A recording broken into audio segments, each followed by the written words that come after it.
काले वन एक ऐसी जगह जहां रातें कभी खत्म नहीं होती और जहां हर मोमबत्ती की लौ एक फंसी हुई आत्मा की चीख है। आज की कहानी सुनने के बाद शायद आप भी अंधेरे से नजरें नहीं मिला पाएंगे। क्या आपको लगता है कि भूत सिर्फ कहानियों में होते हैं? तो आज की इस दास्तान को आखिर तक सुनिए, अगर हिम्मत है तो, क्योंकि जो यहां तक पहुंचा वो कभी पहले जैसा नहीं रहा। अमन हमेशा से ही रोमांच का शौकीन रहा है। वह शहरी कहानियों और भूतों की बातों को सिर्फ मनगढ़ंत किस्से मानता था। एक रात उसके दोस्तों ने उसे एक चुनौती दी, अगर तुम वाकई बहादुर हो तो आज रात काले वन में जाओ और वहां की श्रापित वेदी से एक चीज लेकर आओ। काले वन के बारे में कहा जाता था कि वहां अंधेरा कभी नहीं छंटता और एक प्राचीन श्राप उसकी मिट्टी में बसा है। अमन ने चुनौती स्वीकार कर ली। आधी रात को टॉर्च और कुछ खाने पीने का सामान लेकर वह काले वन की ओर चल पड़ा। जैसे ही वह वन में दाखिल हुआ, एक अजीब सी ठंडक ने उसे घेर लिया, मानो सूरज की रोशनी कभी इस जगह तक पहुंची ही ना हो। पेड़ों की शाखें ऐसे फैली हुई थी जैसे अनगिनत डरावने हाथ उसे अंदर खींच रहे हों। हवा में एक अजीब सी सड़ी हुई मीठी गंध फैली थी। घने पेड़ों के बीच से रास्ता बनाते हुए अमन को दूर एक नारंगी चमक दिखाई दी। उसके दोस्तों ने बताया था कि श्रापित वेदी पर हमेशा मोमबत्तियां जलती रहती हैं, जो वन की खोई हुई आत्माओं का प्रतीक है। हिम्मत करके वह उस चमक की ओर बढ़ा। जब वह वहां पहुंचा तो सामने का नजारा देख उसकी रूह कांप उठी। एक छोटी सी गोलाकार जगह में जमीन पर लाल रंग की पत्तियों का एक मोटा बिछौना था। उस बिछौने के बीचों बीच एक इंसानी खोपड़ी रखी थी, जिसके खाली नेत्र गड्ढे सीधे ऊपर आसमान की ओर देख रहे थे, मानो किसी अदृश्य शक्ति को निहार रहे हो।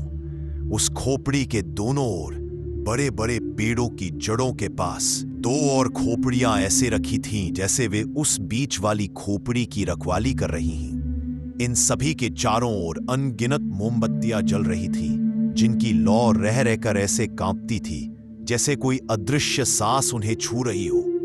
जंगल में सन्नाटा इतना गहरा था कि मोमबत्तियों के जलने की हल्की सी आवाज भी सुनाई दे रही थी।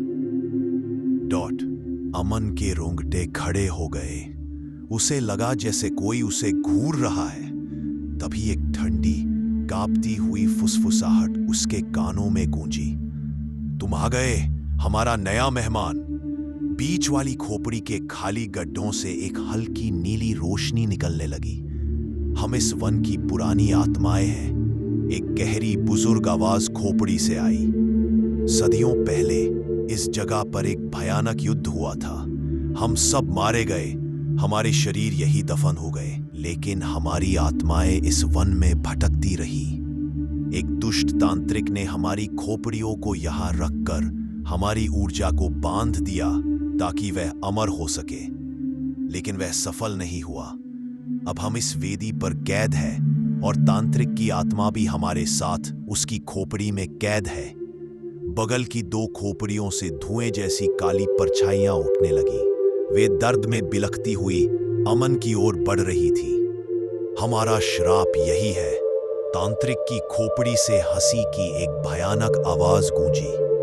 जो भी इस वेदी पर आता है, उसकी आत्मा भी इस वन में हमेशा के लिए कैद हो जाती है। अब तुम भी हमारी जमात में शामिल होगे, अमन। सारी मोमबत्तियां एक साथ भड़कीं और फिर बुझ गईं, जिससे चारों ओर काला घना अंधेरा छा गया। अमन ने चीखने की कोशिश की, लेकिन उसकी आवाज उसके गले में ही फंस गई। उसे लगा जैसे अनगिनत ठंडे हाथ उसे छू रहे हों, उसे अपनी ओर खींच रहे हों। वह पूरी ताकत लगाकर भागा, पत्थरों और जड़ों से ठोकरें खाते हुए।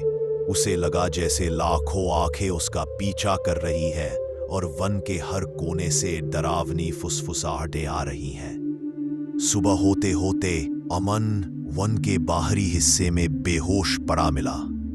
उसके शरीर पर खरोंचें थीं और उसकी आंखें सूजी हुई थीं। वह जीवित तो था, लेकिन उसके अंदर का रोमांच हमेशा के लिए मर चुका था। उसने कभी दोबारा उस वन की तरफ नहीं देखा।